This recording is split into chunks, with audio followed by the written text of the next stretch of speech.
Welcome to the finale of Simon's quest. All we have to do now is defeat Dracula, which means hauling ass over to the east part of the board. There's nothing in the game itself that tells you how many days you spent walking around, so you just have to count the amount of text boxes that pop up. It's highly likely you won't be able to get the best ending on your first playthrough. You need to know where you're going in this game, and you need to get to where you're going quickly. And there was also a bit of a mistranslation in the endings where the good and the bad endings were swapped, which led to a lot of confusion. And what I mean by that is that the text that goes with the ending screens don't actually match up with the ending screens themselves. The good ending didn't seem to be harmed too much from what I can tell, but the bad ending and the normal ending seem to be swapped, because in the normal ending it's made very clear that Simon dies from his wounds. But in the bad ending, it's kind of implied that he dies and not really in your face about it, which seems kind of weird. That and the bad ending seems to be a bit more triumphant than the other two endings for some reason. I don't get it.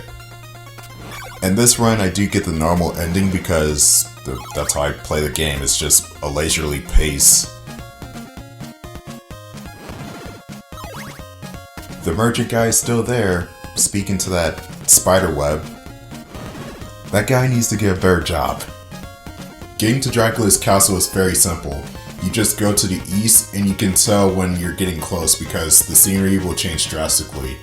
Like everything will become all dead looking and gray as compared to earlier where everything was at least a bit lively and colorful, but no, you're getting into some deep shit now. And there's also a couple of abandoned towns on the way too, that's another clue. The funny thing about fighting Dracula in this game is that he's super easy. I mean, sure, he hits really hard, but he also goes down really quickly himself. I'll show you his lack of strategy when we get to him. As you can tell, the plant enemies shoot a little bit faster, and those griffin enemies have been replaced with gargoyles.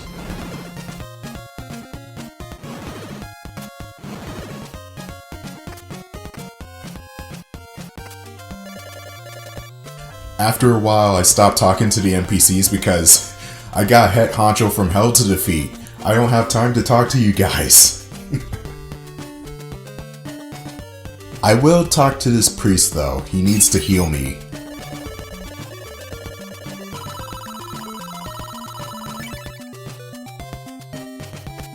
I want to take a moment to say that health bar is probably the most bland and generic thing about this game.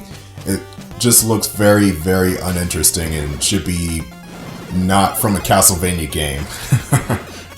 Yes, I know it's a minor nitpick, but if you paint that health bar black and white and not red, that's Mega Man's health bar. I'm not even kidding. At least with the other Castlevania games, the health bar was flipped horizontally and it showed the player's name on it, which is player.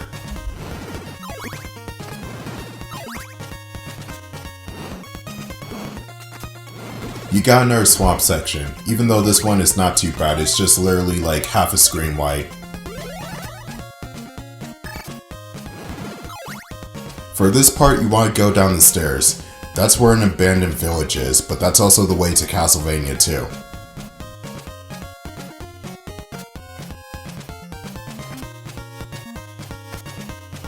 Oh boy, this didn't end well.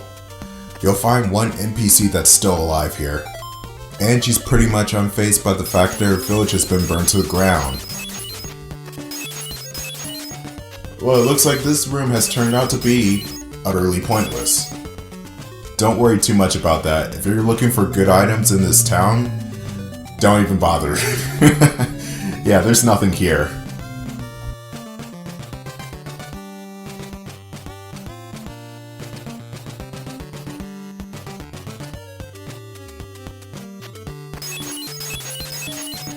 Let's live here together.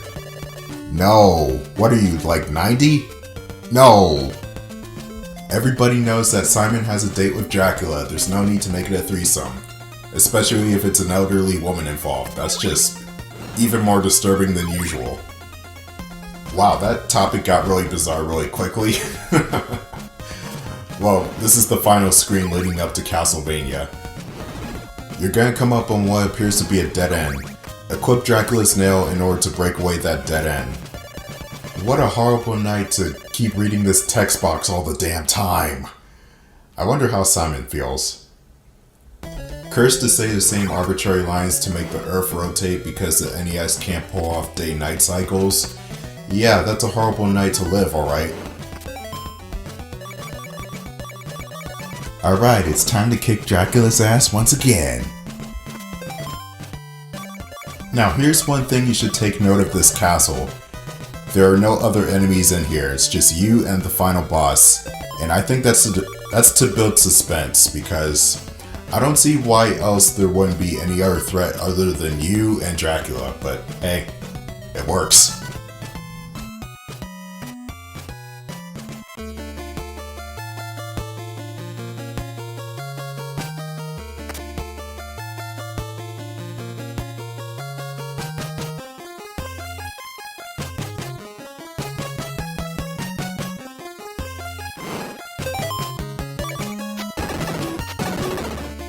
Suspense! Now, what you want to do is go deeper into Castlevania in order to find this pyre to burn Dracula's remains, which doesn't work because Dracula resurrects and you have to defeat him yourself again. Imagine going across the country trying to find pieces of the remains of Dracula, only for those said remains to resurrect, and you have to fight it again. I know Simon's probably thinking, oh shit.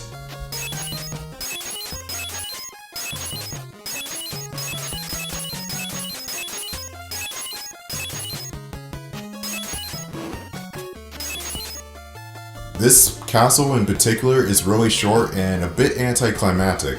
I was expecting some sort of big showdown with a whole bunch of monsters, but this works too on a atmosphere level, just not on a very end of game showdown level, if you know what I mean.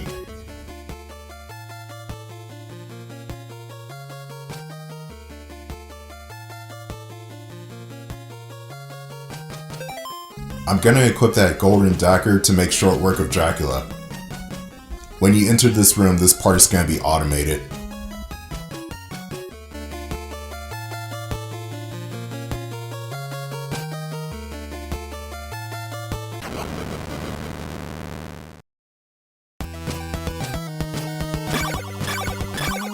And here's the final boss, who looks a lot like Death for some reason, even though it's Dracula.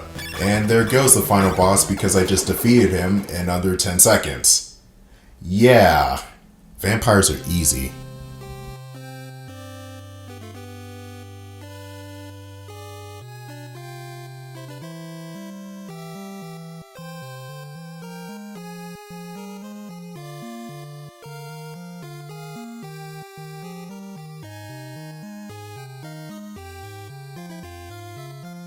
Although the confrontation between Simon and Dracula has concluded, can this text go any slower? I can't narrate for this long.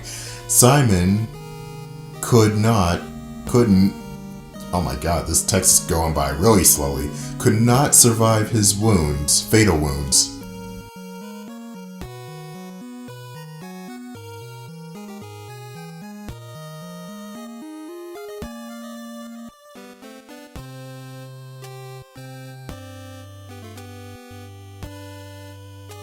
Transylvania's only hope is a young man who will triumph, at least I think it says triumph, yep, it does, over evil and rid the city, right?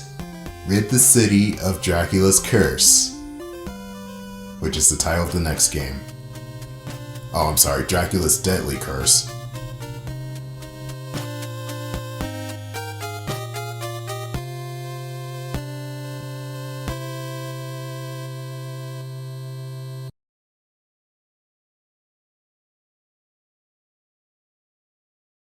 And that was Castlevania 2 Simon's Quest. It's not a bad game, I personally like it, but it's just got some really bizarre design flaws and just quirkiness that will be fixed in later Castlevania games. And I very rarely go back to this game, if at all. Like, I go back to 1, I go back to 3, but not really 2. I think it's just meh. But yeah, I give this game a 6 out of 10. Okay, so the next game in the lineup is Haunted Castle. Hope you enjoyed that playthrough, and I'll see you then.